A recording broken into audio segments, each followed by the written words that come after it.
político, porque hay un tema que tiene que ver con el antejuicio y con la inmunidad del expresidente Castillo, para ser un poco didáctico, ¿sí? Los ciudadanos y ciudadanas nos entiendan. Doctor Carrión, ¿cómo le va? Buenos días. Muy buenos días, Nicolás, y gracias por la invitación.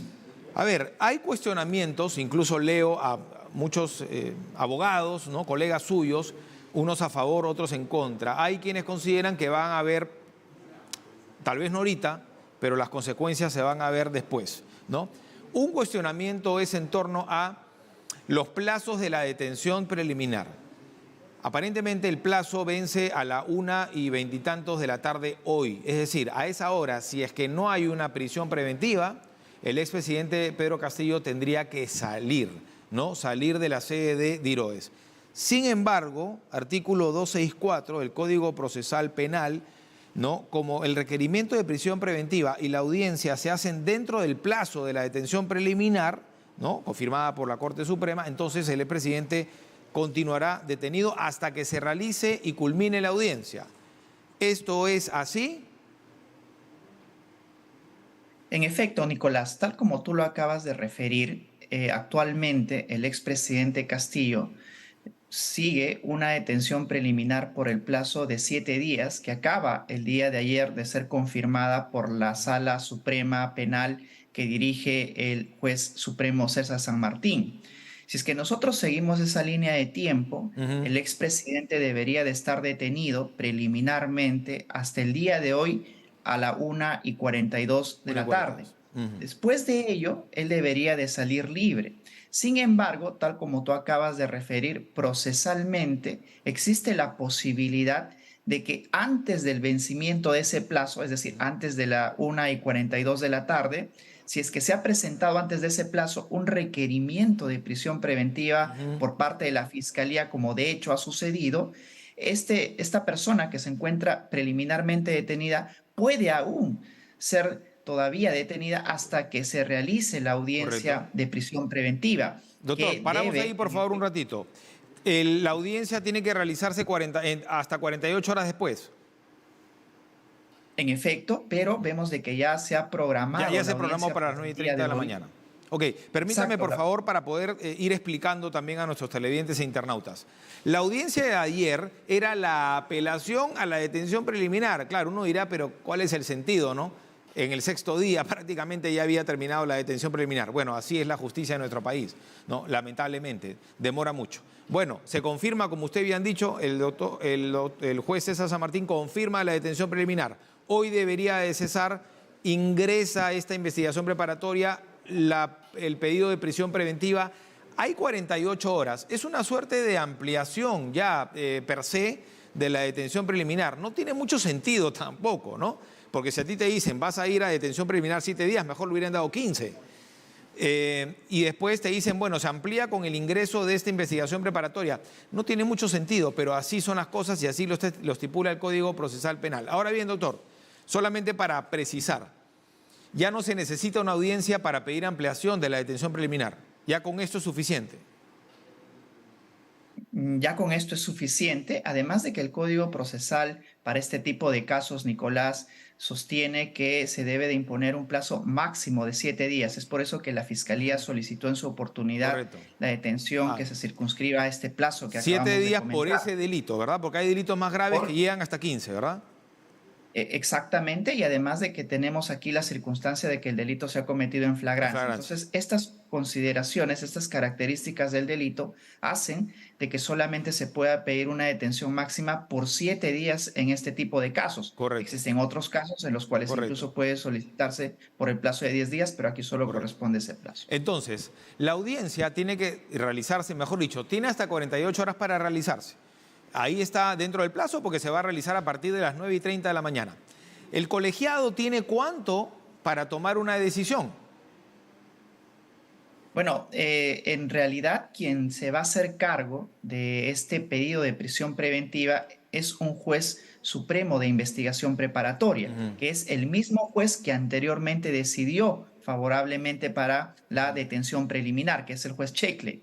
Tiene de plazo después de realizada la audiencia el día de hoy, tiene un plazo de 48 horas hasta emitir su resolución. Pero aquí hay un punto importante, Nicolás, que hay que resaltar, y es el hecho de que recién el día de ayer deben de haber notificado a las defensas con la audiencia programada para el día de hoy. Sin embargo, es usual que también las defensas, al tener muy poco tiempo para preparar sus estrategias que van a alegar en la audiencia, pidan una ampliación de plazo para ella, con lo cual quizás la audiencia del día de hoy se suspenda y se realice el día de mañana o pasado mañana, dependiendo de cuál es la valoración del juez respecto al plazo razonable que deben de requerir las defensas, con lo cual es poco probable de que el día de hoy se realice la audiencia y menos de que antes del plazo de 48 horas se decida si es que amerita o no, en este caso, fundar o digamos, acoger la solicitud de la Fiscalía para que exista aquí una prisión preventiva por el plazo de 18 meses. ¿Esa postergación entra en audiencia o entra por fuera?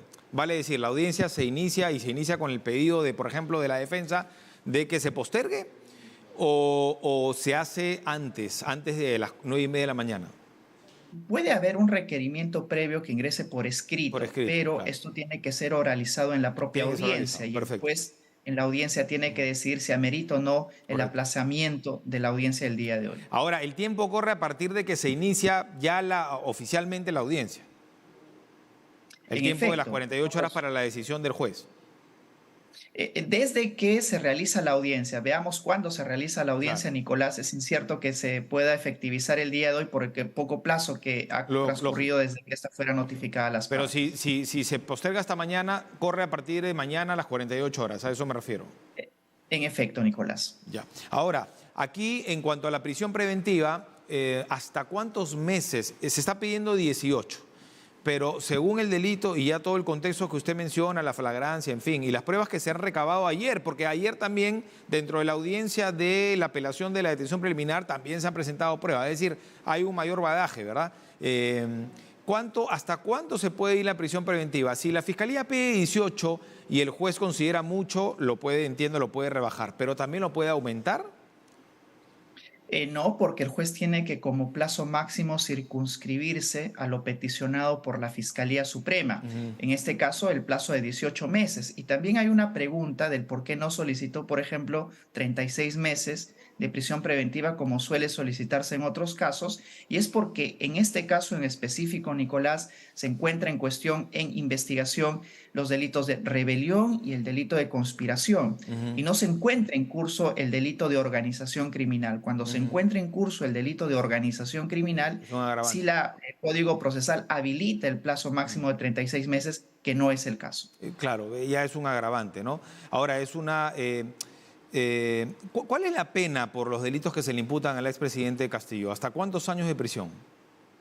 Bueno, habiendo ya escuchado también el día de ayer la resolución emitida por la Corte Suprema en la que ya han habilitado que el presidente o expresidente sea investigado por los delitos de rebelión y los delitos de conspiración, debemos de entender que en el delito de rebelión, consignado en el artículo 246 del Código Penal, establece una pena que va de 10 a 20 años de pena privativa de libertad. Y el delito de conspiración, un máximo de 10 años.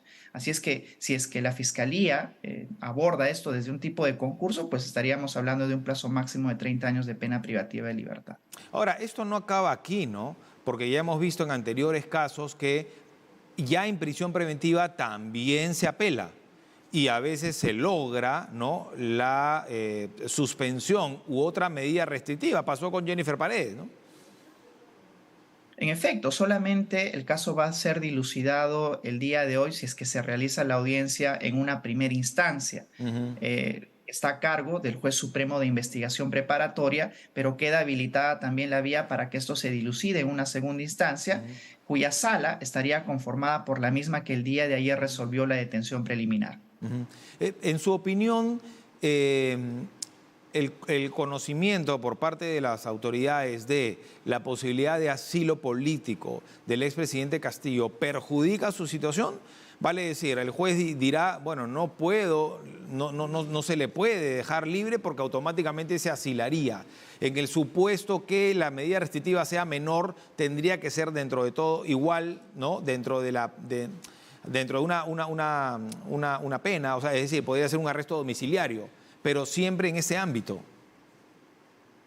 El juez tiene también la posibilidad, como lo acabas de mencionar, Nicolás, de no solo imponer una prisión preventiva, sino también cambiar de criterio e imponer una detención domiciliaria o, de acuerdo a su criterio, también comparecencia con restricciones. Ujú. Pero en este caso, lo que es determinante, al menos en cuanto a las resoluciones previas que ya han sido emitidas en el marco de esta investigación, que el Poder Judicial, tanto en primera como en segunda instancia, han identificado un elemento determinante para poder conceder esta detención preliminar y que también sería válido para la prisión preventiva, que es el peligro de fuga, ¿no? El hecho Ujú. de que después de haber cometido el delito, es decir, en cuasi flagrancia, haya sido detenido, haya intentado Claro.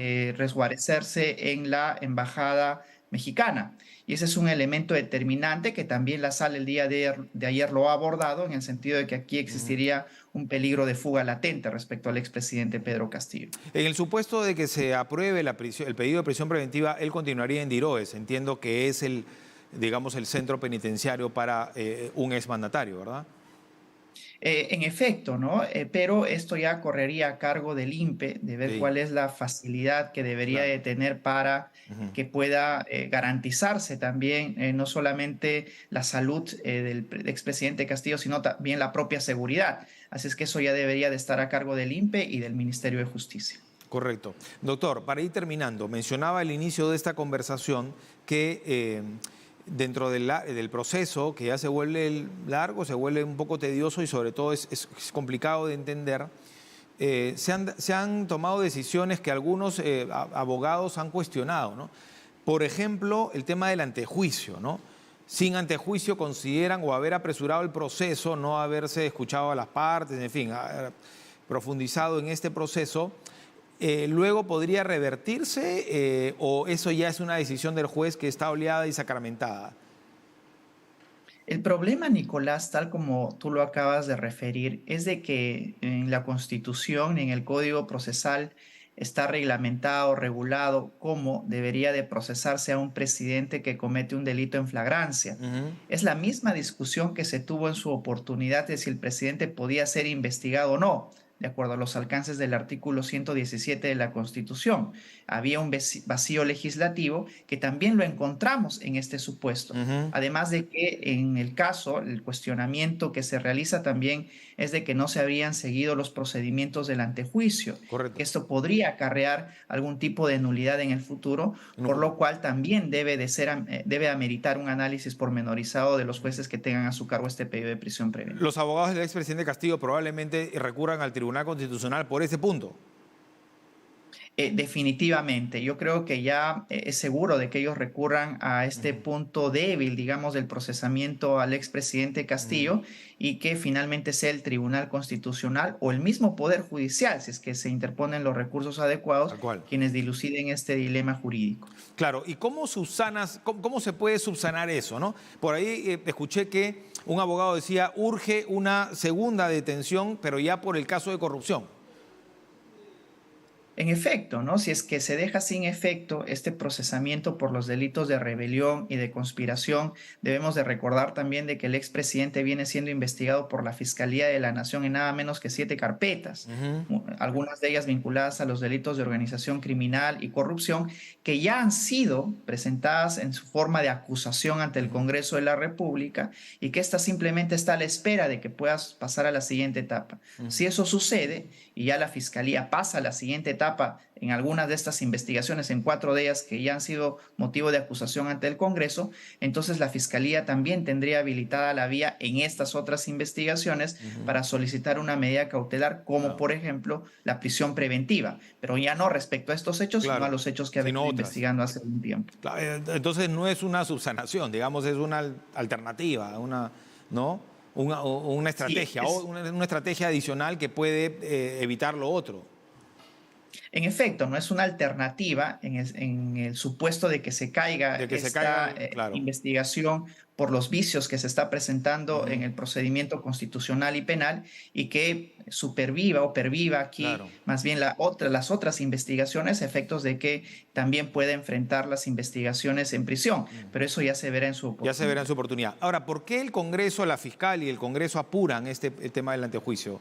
Porque si no, después demoraría y se perdería la detención preliminar. ese plazo. Ese es el problema, ese es el principal problema, Nicolás, porque los plazos establecidos para el antejuicio al expresidente Castillo son plazos muy largos. ¿Qué Y tan eso largos? implicaría que definitivamente los afronte en libertad. Bueno, largos tanto como la Claro, rapidez de reacción del propio Congreso o de la Fiscalía, ok, pero eso implicaría de que él enfrente al menos claro, los inicios de la investigación en libertad ajá, y ya con el peligro de fuga que ha tal sustentado cual. también el propio Poder Claro, y Judicial. el problema seguía siendo siempre la posibilidad del asilo, ¿no? Ese es el problema latente y ya el Poder Ujú, Judicial ha sostenido de que en este caso amerita que él enfrente ujú, esta investigación en prisión, puesto que existe un peligro latente de claro. fuga, por lo que hemos mencionado respecto al Estado mexicano. Claro, porque eso no lo evitas ni con impedimento salida del país, ¿no? Toda vez que ingresando a la embajada luego hay un salvoconducto y automáticamente se sale del Perú. Ese es el problema de este caso, más aún cuando han habido ya expresiones por parte del propio presidente mexicano, ¿no? En el cual Correcto. ya ha Ujú. reconocido de que en efecto se le puede otorgar el asilo. Y en la línea de lo que estamos conversando, aunque vacado, un presidente sigue teniendo derecho al antejuicio. En efecto, aunque vacado, tiene derecho al antejuicio porque los delitos que ha cometido y por los cuales se le está investigando han sido cometidos en el ejercicio de su función Ujú. como presidente de la República. Así es que debería de enfrentar el antejuicio. El problema es de que aquí el Parlamento también se ha saltado procedimientos, porque recordemos y remitámonos, Nicolás, al mismo día de la lectura del mensaje de la Nación, Ujú. en el cual estaba programado para las 3 de la tarde la defensa y la presentación del propio expresidente en el Congreso de la República, porque ahí sí se le seguía el procedimiento de acuerdo a ley. Pero luego de leído este mensaje a la nación, es que se acortaron todos los procedimientos, se le vacó por un hecho distinto al que estaba en cuestión en agenda ese día y precisamente sin ejercer su derecho de defensa fue vacado. Ese es el problema que existe en este caso y que veamos cómo se subsana en Tal cual. adelante. Bueno, y la última, ya para que no quede ningún cabo suelto, por el momento, por lo menos, doctor Carrión. Se ha abierto la investigación preparatoria y se ha solicitado y se solicita la prisión preventiva también contra Aníbal Torres. Aquí se han separado, ¿verdad? Por un lado, el expresidente Castillo, hoy preso en Diroes, junto a el expresidente del Consejo de Ministros, Aníbal Torres, que está en la clandestinidad, ¿verdad? Y por el otro lado aparecen los exministros Betsy Chávez, ¿no? Si no me equivoco, el exministro Sánchez y el exministro del Interior, Willy Huerta, entiendo, ¿no? A ellos sí se va una denuncia constitucional en el Congreso para seguir todo lo que estamos hablando que no se realizó con Castillo, ¿no? Un proceso más largo, no se teme de ellos un asilo político o un peligro de fuga. ¿Qué se podría desprender de lo que en caso de ellos decida el Parlamento Nacional? ¿Y a dónde nos lleva esta situación? Estos casos diferenciados, Nicolás, muestra de alguna manera las irregularidades que se han dado en el procesamiento Ujú, constitucional al expresidente Castillo, porque lo que se debió hacer es lo que se está haciendo, más bien ahora con los exministros claro. Willy Huerta, Betsy Chávez y otros que tú acabas de mencionar. ¿Por qué están juntos el expresidente Castillo y Aníbal Torres? Porque Aníbal Torres no está siendo, en este caso, investigado como alto funcionario, como ministro, Ujú, sino simplemente como un asesor de la presidencia del Consejo de Ministros y es por eso que la así Fiscalía es. puede directamente solicitar una prisión preventiva en su contra. Ujú, Distinto es el caso a los exministros que tienen que pasar por este tamiz constitucional. ujú. Qué paradójico, ¿no? Que Aníbal Torres renuncia y al final termina legalmente más complicado, ¿no? O sea, su defensa se complica más. Por eso que él pasa a la Se, clandestinidad. se complica y además de que hay un elemento que no le favorece en lo absoluto y es que haya pasado a la clandestinidad. Ya no hay un Mm. peligro de fuga, sino la fuga se está realizando de manera permanente y ese es un elemento clave al momento de que los jueces evalúen o no otorgar esta prisión preventiva. Muchas gracias, doctor Carrión. Ha sido muy didáctico, nos ha ayudado a entender muchos de los puntos. Muy amable, hasta Muchas una gracias. próxima Muy buenos oportunidad. días. Gracias a Andy Carrión, abogado penalista. 7:42, vamos por aquí para